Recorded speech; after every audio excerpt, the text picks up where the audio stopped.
Thank you. It's great to be here with you in Delhi. You know, throughout history, there have always been inventions that have changed the world. The telephone, printing press, the television and radio, railways and automobiles. All these inventions changed our lives and changed society because they helped connect people. When people are connected, we can accomplish some pretty amazing things. We can get closer to the people that we care about. We can get access to new jobs and opportunities and ideas. We can receive education and healthcare and communication and access to new services.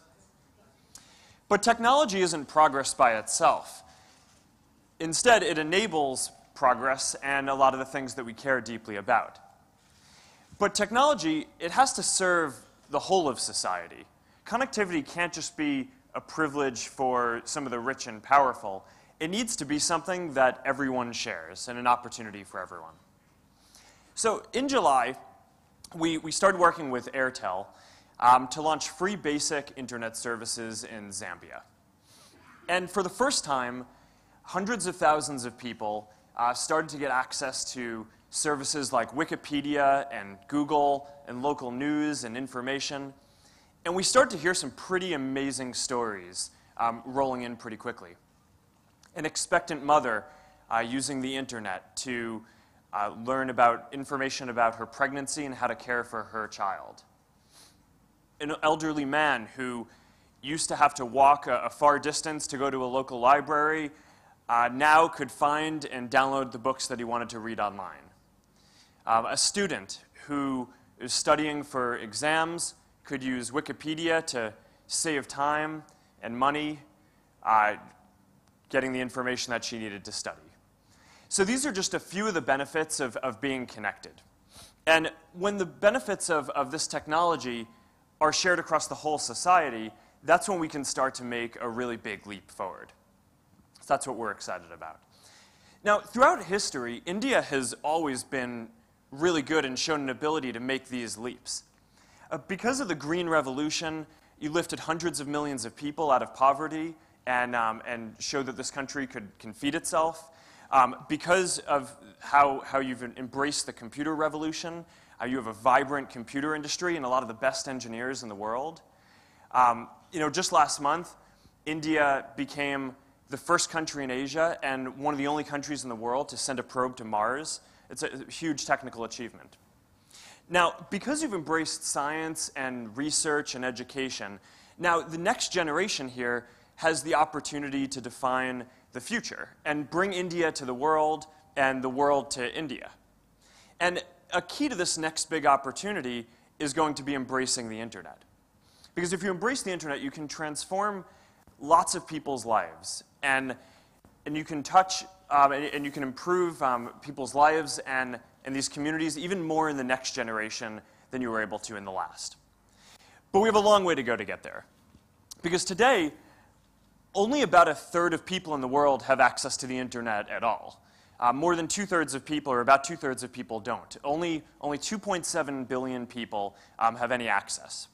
Here in India, it's a bit better. You have 243 million people are connected to the internet, and more than 100 million are on Facebook already.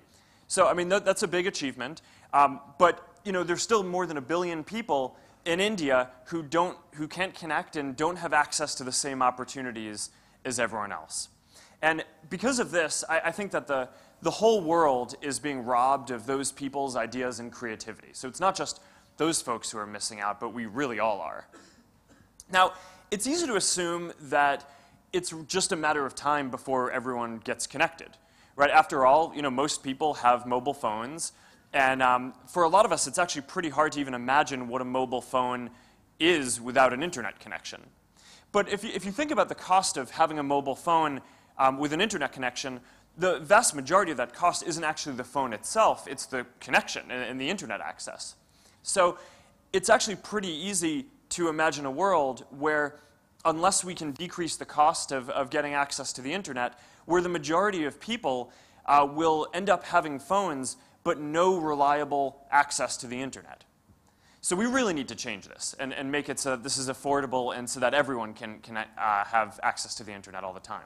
So for the last 10 years, Facebook has been on this mission to make the world more open and connected.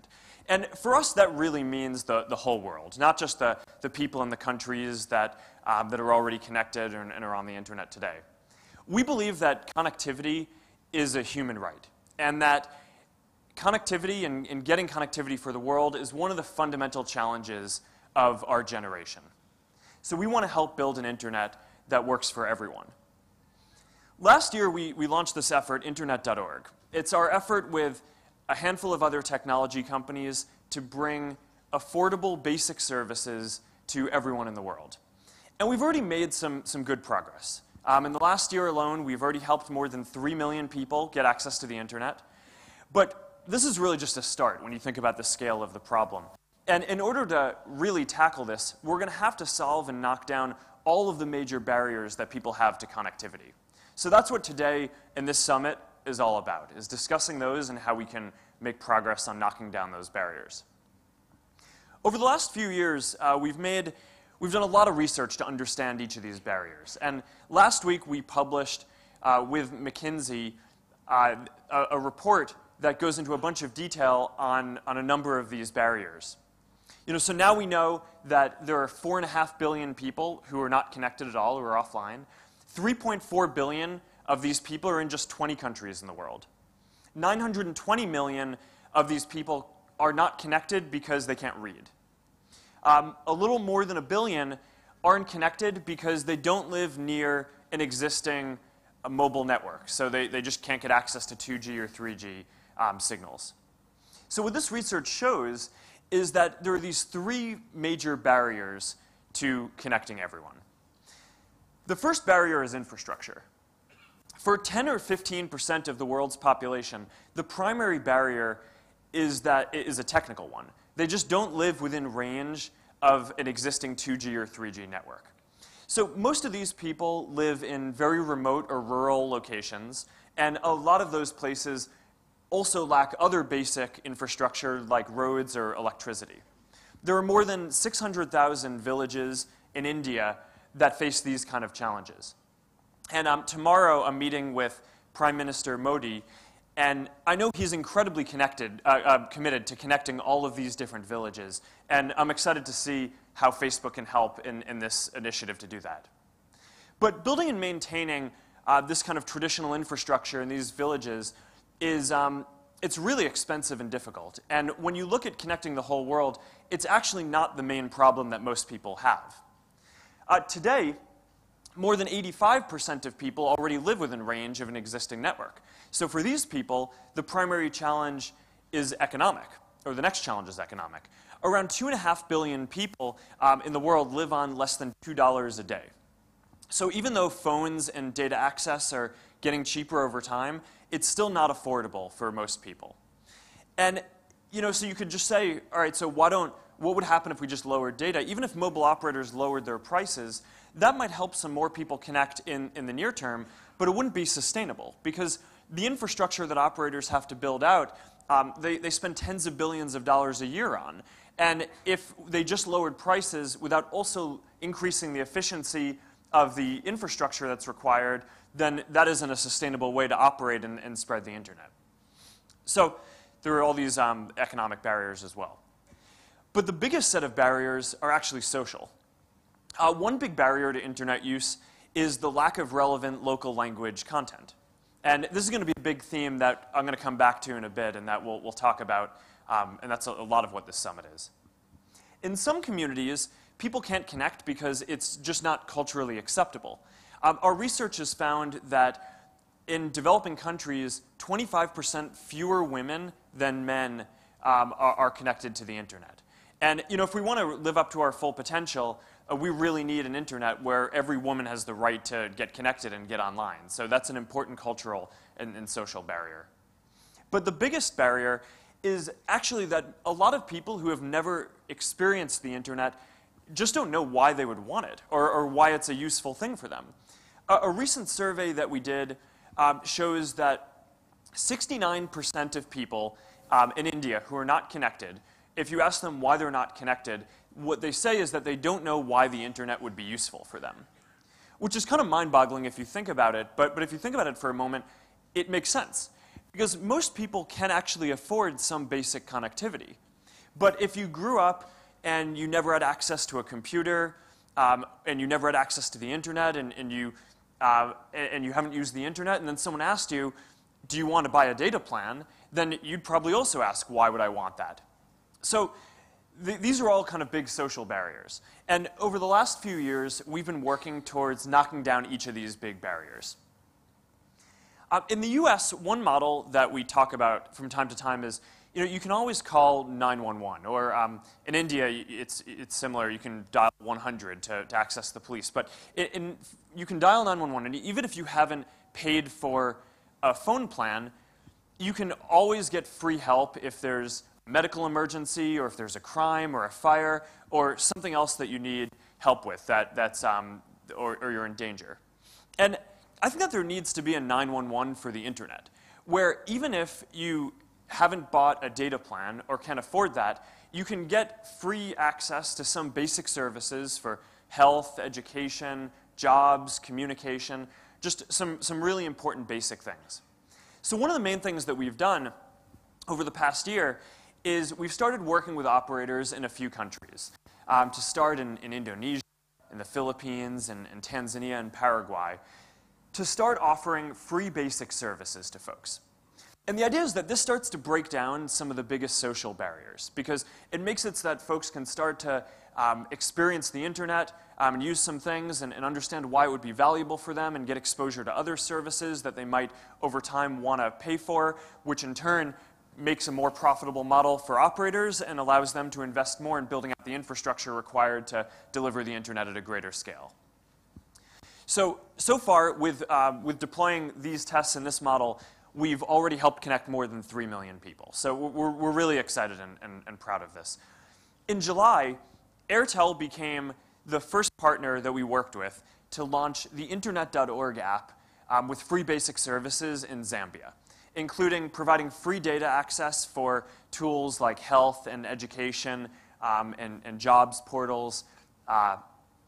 So the results there are really encouraging, and we're looking forward to doing more and bringing this Internet.org app to a lot more countries soon. Now, we've worked on trying to help solve some of these other barriers too.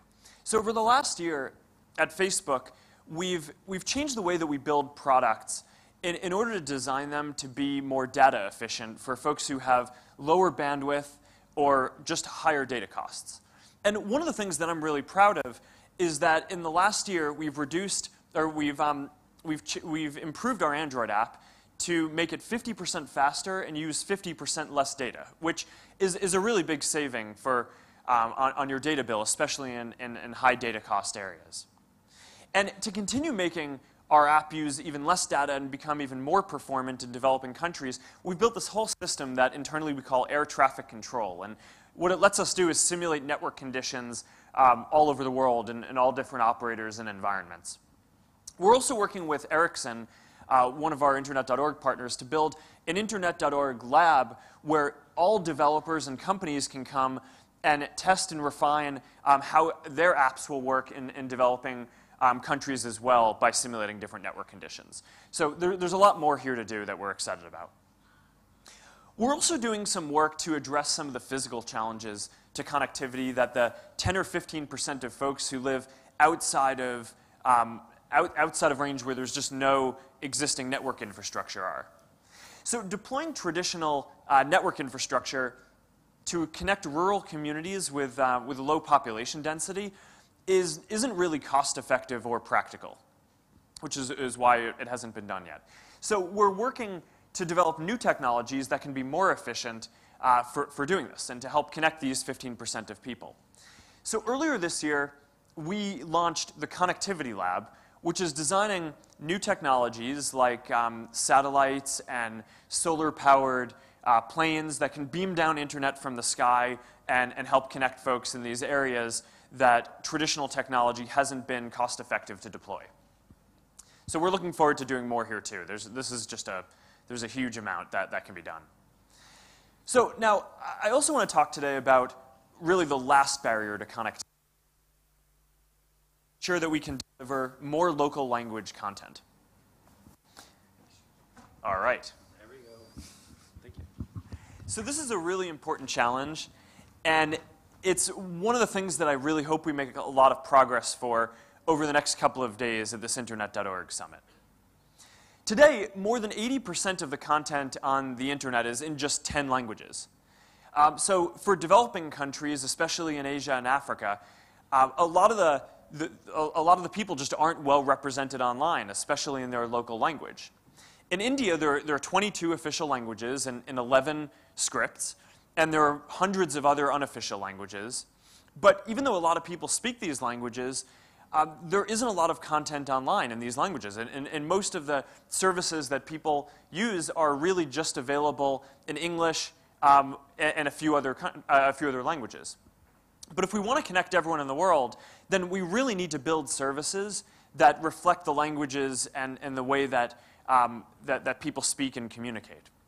So we need services and content that, and good product experiences in everyone's languages. So this is something that Facebook, we at Facebook believe really deeply in. And since 2007, we've been working on our own language localization. So right now, one of the things that we're proud of is that more than 65% of people use Facebook in a language other than English, including 10 different Indian languages that we continue to work on to make sure that our products not only are translated well, but that the whole experience is optimized for working well in those languages. Now, we still have a long way to go to get the whole internet to the level that this is at. So today we're announcing a couple of new programs that we think will help out in getting there. We're launching this contest to drive development of new apps and services in local languages. We're creating an initial fund of $1 million to help developers build and scale apps that will help serve farmers and migrant workers and students and women. And we're going to run this competition, and we're going to provide funding to the top apps in each of these categories.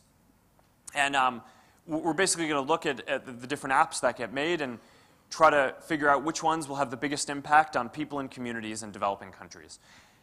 We're also, in addition to that, going to extend a program that we already have called FB Start, which offers up to $40,000 in free tools to developers building these kind of apps to help them build, grow, and monetize the experiences that they're building. So connecting the world is not something that any one company can do by itself. Right? So we have to work together with developers and entrepreneurs and businesses and leaders and governments to deliver all these services and the content that people need. And I'm really excited to see how people use these tools and what comes out of these contests to help push this forward. So that's how we're approaching connecting the world with Internet.org. Connecting the world, we really believe, is one of the fundamental challenges of our generation. And progress is going to be difficult here, and it's not guaranteed. But I think if we work together, we can really make a big impact on knocking down some of these barriers to connectivity, both here in India and all over the world. India it's this amazing country with unlimited potential. And if we can connect more people here, we can not only improve the lives of hundreds of millions of people in India, but we can help bring this rich culture and imagination and innovation to all of the rest of the world. So I hope you'll join us in doing this. Thank you.